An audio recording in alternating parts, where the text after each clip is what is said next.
Okay, here we are in the interior of a 2018 Ford Ecosport, and I've just noticed this is a soft open for your sunglasses. I bet mine won't fit in there. Let's try it.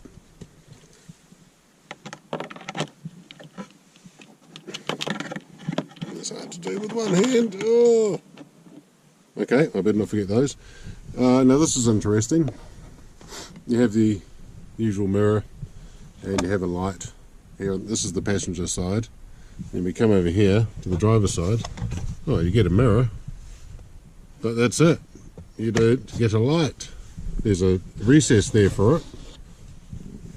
There's no light. Now, I have to say that, okay, that's right down yet it's coming up as 3. This is very easy to use.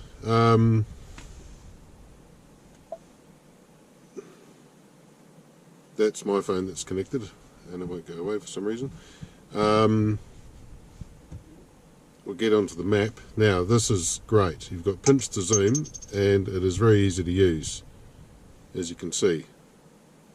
I drove a 2017 Volkswagen Passat last week and that had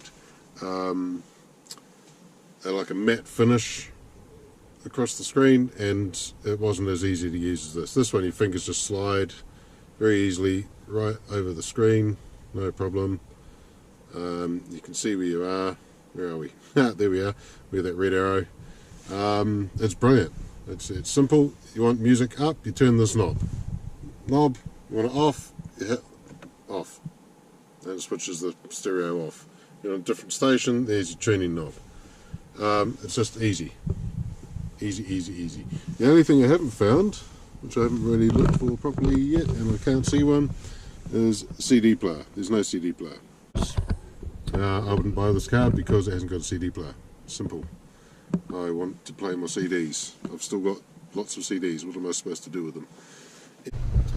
Now, one thing I found unusual about Fords in recent years is the wiper switch. Instead of, most wiper switches go down. I mean, this one goes down for an intermittent, just a single sweep. But if you want to switch the wipers on, you actually have to go up. It's intuitively is the wrong way. But that's, yeah, you've got to go up for wipers and not down. Now, the rear wiper, this is really hard to get a shot of. Rear wiper operates with this little doohickey here. I mean, a little tiny switch. That's it. That's your rear wiper switch. If you want to do a rear wiper, rear windscreen wash on the rear, use that one there. You push it forwards like a VW. So I'm in the back seat. Is there a lot of room? Yeah. I mean, I'm sitting behind the seat that I was sitting in the driver's seat, and it's I'm in. That's the main thing. It's a small car, so there's not a great deal of space, but I'm hitting the back seat with my knees, but it's okay. It is actually quite comfortable. I wouldn't want 2 other people in here with me. I think only for small people. You would put 3 people in here. For larger people, just the 2. Seriously. So come on in, have a look. And yeah, but there is one thing I'm impressed about, is there is enough room for my feet under the seat. Look at that, I can lift my feet up. So that's pretty good. Got a speaker in here. Only got window control, nothing else. But the window does go all the way down. A lot of cars, they get to there and stop. If you have a dog or a child that likes to stick their head out of the window, all good. And it's leather all round in here. This is the titanium edition, and usual armrest down and cup holders in the armrest. I'm actually surprisingly comfortable in here with this armrest down. Arm on this armrest. Arm on this. Oh, now hang on, that's support. The elbow sort of just sits in where the cup holders are. You have to put it back there. You can fight with your mate on the other side of the armrest. armrest on here, and it's good and comfortable. My head. Wouldn't want to wear a big hat. Now the rear seat is a split folding rear seat, 60/40, with that bottom part up. Push this down.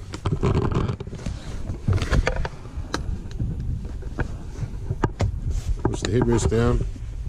It's a two-handed job. And that there, look at that, it's recessed in there so that headrest can fit right in there. And there you go. Half the seat down, half the seat up.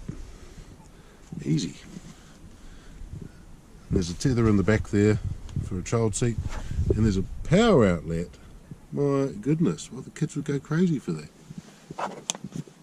Lift that back up.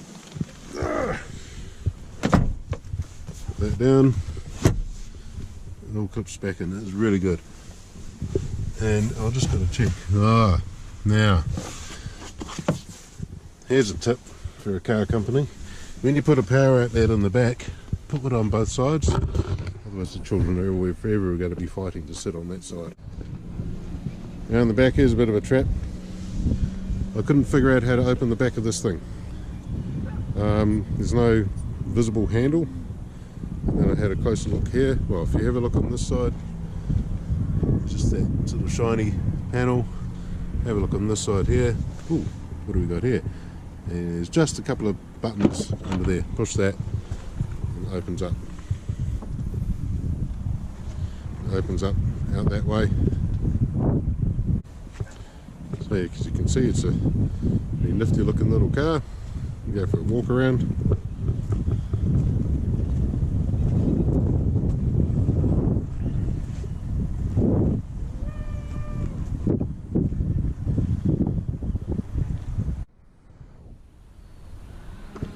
So this is the front, and the oddest thing about the front of this car is that there are no daytime running lights. I haven't got the car going at the moment, but the lights here, as you can see, the headlights up here, there's a park light in there, indicator down here, and fog light there.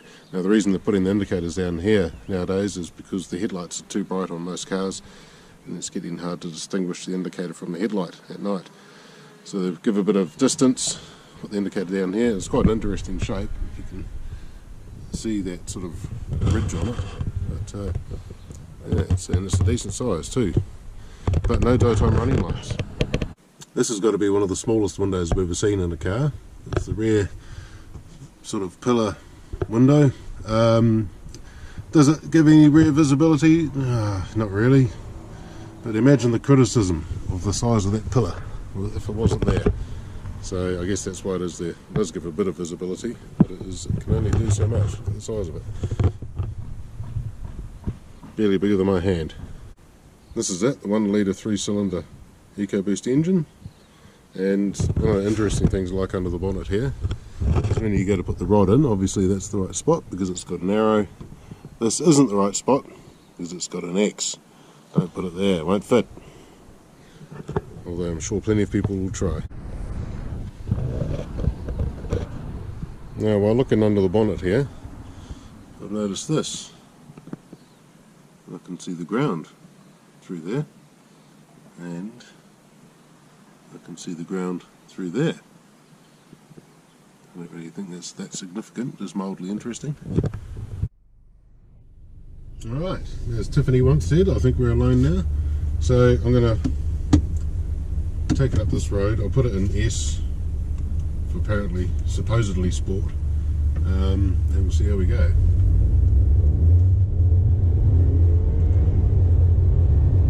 Now I'm coming to a hill, and I'm going to go up this hill twice. I'm going to go up it once in this manual mode, and then I'm going to go up it again in just automatic, because this hill is a mongrel of a hill actually, and it's a good test for a transmission because it will upset a transmission that's not up to the job really.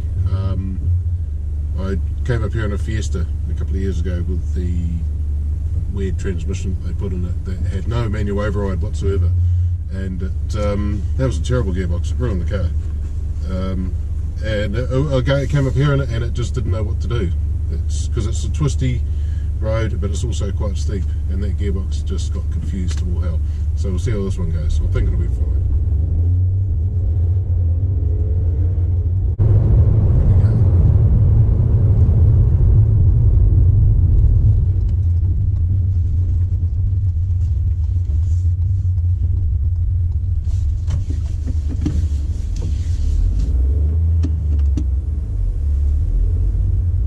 Sounds like a John Deere Gator sometimes, this thing.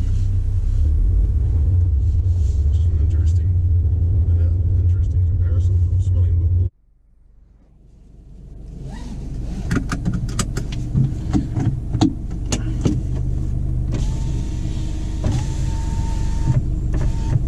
Right, that's the sound of the engine then.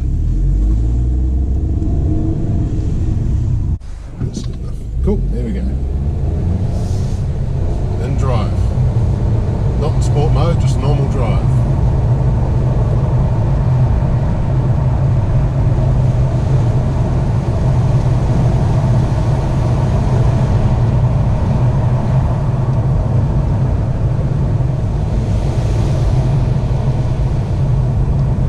It always wants to change up a gear. But it's okay, it doesn't catch itself out. Now, one thing my daughter actually pointed this out to me is there's an airbag here on the side, and what is missing, having the airbag there's no grab handles anywhere in the car for the passengers. So yeah, that's interesting. You can have an airbag or you can have grab handles, but you can't have both.